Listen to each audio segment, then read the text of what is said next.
The laboratory culture of in vitro fertilization begins after obtaining the eggs through follicular puncture. The day of the puncture is known as day 0 of embryonic development, as this is when fertilization, the union of the egg and sperm, will occur. Initially, the eggs will be cultured without removing the layer of granulosa cells surrounding them, a process known as decumulation. However, depending on the IVF technique that will be applied to fertilize the eggs, the next step will be, if it is conventional, IVF.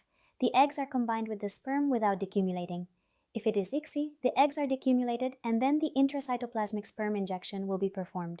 The cultivation of embryos obtained after fertilization will continue until the day when the embryos are transferred to the maternal uterus, which is usually on day 3 or in the blastocyst stage, day 5 to 6, are vitrified, usually on day 5 to 6, are discarded for not continuing their development. It is worth noting that those remaining embryos that are vitrified can also have different destinations: future personal use, donation for research, transfer to other couples for reproductive purposes, or cessation of their preservation when the woman's reproductive stage has ended.